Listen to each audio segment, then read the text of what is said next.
तारा ने कालपुर में अपने समय का उपयोग रुद्र सिंह के महल और उसकी सेना की कमजोरियों को समझने में किया। उसने देखा कि रुद्र सिंह का विश्वास उसकी सेना के सेनापति काल भैरव पर था, जो एक निर्दयी योद्धा था। लेकिन काल भैरव का एक भाई था, वीरभद्र, जो रुद्र सिंह की क्रूरता से असहमत था और गुप्त रूप से विद्रोह की योजना बना रहा था। तारा ने चुपके से वीरभद्र से संपर्क किया। उसने उसे अपनी असलियत बताई और कहा, वीरभद्र, तुम्हारा भाई और रुद्र सिंह मिलकर कालपुर और प्रतापगढ़ दोनों को बर्बाद कर देंगे। मेरे साथ मिलकर रुद्र सिंह को रोक लो और मैं वादा करती हूँ कि प्रतापगढ़ तुम्हें एक सम्मानजनक स्थान देगा। वीरभद्र, जो तारा की सच्चाई और साहस से प्रभावित था, उसने उसका साथ देने का फैसला किया। तारा ने एक योजना बनाई। उसने रुद्र सिंह को एक पत्र लिखा जिसमें उसने कहा कि वो उसके प्रस्ताव को स्वीकार करने के लिए तैयार है, लेकिन इसके लिए उसे प्रतापगढ़ जाकर अपने पति और ससुर से बात करनी होगी। रुद्र सिंह, जो तारा की चालाकी से अनजान था, उसे जाने की अनुमति दे दी, लेकिन उसने काल भैरव को तारा के पीछे भेज दिया ताकि वो उस पर नजर रखे। तारा और भीमा जब कालपुर से निकले तो उन्हें पता था कि काल भैरव और उसकी छोटी सी सेना उनका पीछा कर रही है। तारा ने वीरभद्र को पहले ही संदेश भेज दिया था कि वो अपने विश्वसनीय सैनिकों के साथ जंगल में तैयार रहे। जैसे ही काल भैरव ने तारा पर हमला करने की कोशिश की, वीरभद्र और उसके सैनिकों ने उसे घेर लिया। एक भयंकर युद्ध हुआ जिसमें तारा ने भी अपनी तलवार उठाई और अपने साहस का परिचय दिया। काल भैरव को बंदी बना लिया गया और वीरभद्र ने उसे कालपुर वापस ले जाकर रुद्र सिंह के सामने पेश किया।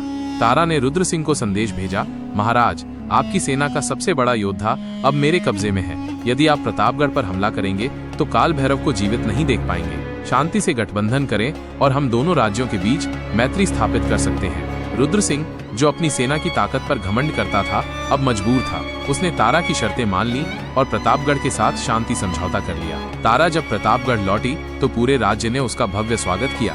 राजा धर्मपाल ने उसे गले लगाया और कहा, बेटी, तुमने न केवल मेरे बेटे की जिंदगी बचाई बल्कि पूरे राज्य को एक बड़े युद्ध से बचा लिया। तुम सचमुच एक रत्न हो। अभिमन्यु ने तारा के सामने घुटने टेक दिए और कहा, तारा, तुम मेरे लिए केवल एक पत्नी नहीं बल्कि मेरी प्रेरणा और मेरी ताकत हो। मैं तुम्हारे बिना अधूरा हूँ। तारा ने मुस्कुराते हुए कहा, अभिमन्यु, यह मेरा कर्तव्य था। मैंने केवल वही किया जो एक पत्नी और एक राजकुमारी को करना चाहिए। कालपुर और प्रतापगढ़ के बीच शांति स्थापित हो गई। वीरभद्र को प्रतापगढ़ में एक सम्मानजनक स्थान दिया गया और वो तारा का सबसे बड़ा समर्थक बन गया। तारा ने कालपुर की प्रजा के लिए कई कल्याणकारी योजनाएं शुरू की, जिससे दोनों राज्यों के बीच मैत्री और गहरी हो गई। लेकिन कहानी यहीं खत्म नहीं होती। एक दिन जब तारा और अभिमन्यु अपने महल के बगीचे में टहल रहे थे, एक रहस्यमयी साधु उनके सामने प्रकट हुआ। उसने तारा को देखकर कहा, राजकुमारी तारा, तुमने अपने जीवन में कई युद्ध जीते हैं, लेकिन अब तुम्हारा सबसे बड़ा युद्ध बाकी है। एक प्राचीन श्राप है जो तुम्हारे और अभिमन्यु के प्रेम को नष्ट करने की कोशिश करेगा। इस श्राप को तोड़ने के लिए तुम्हें हिमालय की गुफाओं में छिपा एक प्राचीन मंदिर ढूंढना होगा, जहाँ एक जादुई रत्न है। वह रत्न ही तुम्हारे प्रेम और प्रतापगढ़ की रक्षा कर सकता है। तारा और अभिमन्यु ने एक दूसरे की ओर देखा। तारा ने साधु से पूछा, ये श्राप क्या है और इसे किसने दिया? साधु ने कहा, यह श्राप तुम्हारे पिता राजा मदनपाल की गलतियों का परिणाम है। उनकी आत्मा अभी भी शांति नहीं पा सकी है और उनकी गलतियों का बोझ तुम्हें उठाना होगा। साधु के चले जाने के बाद तारा और अभिमन्यु ने फैसला किया कि वे इस चुनौती को भी स्वीकार करेंगे। तारा ने कहा, अभिमन्यु, मेरे पिता ने मेरे साथ जो किया वो गलत था, लेकिन अगर उनकी आत्मा को शांति दिलाने से हमारे प्रेम और हमारे राज्य की रक्षा होगी तो मैं ये जोखिम उठाऊंगी। तारा और अभिमन्यु ने हिमालय की ओर यात्रा शुरू की। उनके साथ वीरभद्र और भीमा भी थे। यह यात्रा न केवल उनके प्रेम की परीक्षा थी, बल्कि तारा के लिए अपने अतीत को पूरी तरह से स्वीकार करने और अपने पिता की गलतियों को माफ करने का अवसर थी।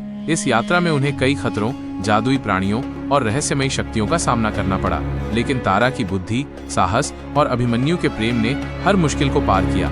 अंततः उन्होंने प्राचीन मंदिर में जादुई रत्न प्राप्त किया, जिसने न केवल श्राप को तोड़ा बल्कि तारा को एक नई शक्ति भी दी। इस शक्ति ने उसे एक ऐसी रानी बना दिया जो न केवल अपने राज्य की रक्षा कर सकती थी बल्कि पड़ोसी राज्यों को भी एकजुट कर सकती थी।